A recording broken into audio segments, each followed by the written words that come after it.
दुनिया में ऐसे ऐसे खौफनाक हादसे हो रहे हैं जिन्हें आप सुनकर हैरान रह जाएंगे। हवस की आग में किसी भी रिश्ते की लाज नहीं रखी जा रही है। इंसानियत को सरेआम बदनाम किया जा रहा है। ऐसे मामले देखकर किसी भी रिश्ते पर यकीन नहीं किया जाएगा। ऐसी ही दर्दनाक घटना कानपुर बर्रादो यादव मार्केट की है। इसे सुनकर आप हैरान रह जाएंगे। एक दादा अपनी पोती के साथ काफी समय से यौन शोषण कर रहा था। लड़की की मम्मी को पता चला तो उसने अपने हस्बैंड से कहा। हस्बैंड ने अपने पिताजी से पूछा क्या ये सच है, तो लड़की के दादा ने सरासर इनकार कर दिया और ये बोला कि मुझ पर बहतान लगाया जा रहा है। उसके बाद बेटी और बहू को हस्बैंड ने घर से ही निकाल दिया। मां अपनी बेटी को न्याय दिलाने के लिए नगर आयुक्त कानपुर पहुंची।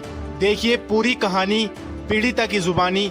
रिपोर्ट फिरोज अहमद, कानपुर से न्यूज दर्पण के लिए। ये बर्रादो यादव मार्केट की घटना है। वो मेरे ससुर जी मेरे बच्चे के साथ यौन शोषण करते रहे। हमको नहीं समझ में आया। उसके बाद जब बच्चा घर में करना शुरू किया तब हमको समझ में आया। तो मैंने उसको पूछा किसने किया, तो बोलती है ससुर दादू ने किया है। मैं बोला क्या किया है, बोलते वहाँ पे हाथ डालते हैं, हाथ फेरते हैं शरीर में, उसके बाद पेंसिल डाल देते हैं। उनको बहुत पेन भी होता था सर। ये जब से LKG में पढ़ने लगी तब से, जब से स्कूल जाने लगी तब से चालू हो गया था इसके साथ। वहाँ पे कुछ नहीं बोला था। हमको लगा पहले स्कूल से चालू हुआ होगा, तो हम स्कूल में गए पहले। तो स्कूल में फिर CCTV फुटेज चेक करवाया तो वहाँ पे पता चला कुछ नहीं हो रहा है। तो हमने ये फिर बंद कर दिया। उसके बाद फिर देख रहे हैं अभी कुछ दिनों से फिर उन्होंने क्या किया, फिर पेंसिल डालना चालू किया, हाथ फेरना चालू कर दिया, पैंट उतार के बैठना चालू कर दिया था। फिर धीरे धीरे तो फिर हमने इनके पापा से बोला कि ऐसा ऐसा कर रही है। तो उन्होंने क्या किया, लड़ना चालू कर दिया।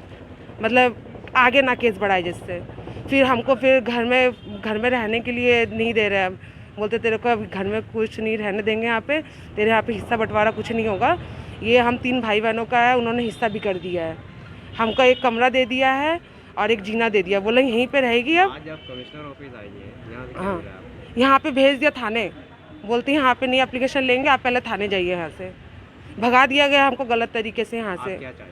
हम चाहते कि बच्चे को इंसाफ मिले और हमारा खर्चा पानी तो कम से कम उठाए। हस्बैंड तो खर्चा भी नहीं देते हाथ में, बताइए। ये 2 बच्चों को लेकर हमको भगा दिया जाता है मायके। अगर यहाँ सुनवाई नहीं हुई तो आगे क्या कार्रवाई करेंगे? मुख्यमंत्री से कुछ कहना चाहते हैं? मुख्यमंत्री आदित्यनाथ ने कुछ कहना चाहते हैं? अब जहाँ तक जाना होगा हम जाएंगे। अब क्या करें बताइए, बच्चों को तो इंसाफ दिलाना पड़ेगा ना सर। मेरा नाम मंजू सिंह है। मेरे पति सर कस्टम ऑफिसर थे दिल्ली एयरपोर्ट में पोस्टेड, वो एक्सपायर हो गए। आज क्या घटना हुई? आज जो ये घटना है ये कल शाम को मेरे घर आई तो मैं इसको पहचान नहीं पाई कि उनको तो मिलना जुलना नहीं होता। 3-4 साल से मिलना जुलना नहीं होता। ये रो रही थी तो मैंने पहचाना। फिर इसके मास्क उतार के बोला हुआ मैं है। तो मैंने कहा क्यों आई? तो बोली मेरी बच्ची के साथ ऐसा हो रहा है। इसके जो ससुर है वो इसके साथ यौन शोषण करते हैं। ये कितने दिनों से है? ये कितने दिनों से हो रहा है? ये कम से कम 2-3 महीने से तो हो रहा है। 2 साल से। 2 साल से। और इससे पहले आपने कोई शिकायत की थी किसी संबंधित थाने जी, में? मेरे को तो कल ही मालूम पड़ा सब। जिसके साथ हो रहा था उसने शिकायत की थी? हाँ, तो इन्होंने शिकायत की है। इन्होंने रेजेंसी में गई, रेजेंसी से इनको DM के पास भेजिए। मेडिकल रिपोर्ट है, DM को मेडिकल रिपोर्ट है? हाँ, DM के पास है।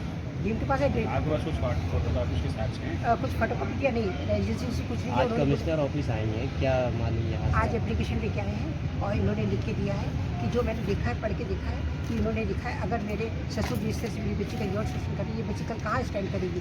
या तो ये बच्ची खराब हो जाएगी, करप्ट हो जाएगी, या तो फिर ये बच्ची पढ़ेगी लिखाएगी नहीं करेगी, या तो इसका देखा जाए। इसके बाप ने कहा तू पागल है, मैं तेरे को पागल घोषित कर दूंगा। ससुर कहता तू तो बिल्कुल सपाट औरत है। पिताजी का नाम क्या है? किनके पिताजी का? इस बच्ची का अधिकारी विश्वजीत, मेरे को नाम विश्वजीत अधिकारी। हाँ, और वो ये मेरी भतीजी है। अच्छा, इनकी कमिश्नर साहब से मिली? कमिश्नर साहब से तो मिलने आए थे तो यहाँ बहुत बदतमीज कहते आप लोग बाहर जाइए, कोई सुनवाई नहीं होगी, थाने जाइए।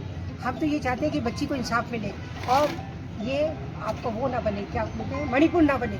यूपी हमारा मणिपुर ना बने। जैसे वहाँ लड़कियों के साथ हो रहा, वहाँ से ज़्यादा यहाँ यूपी में हो रहा है।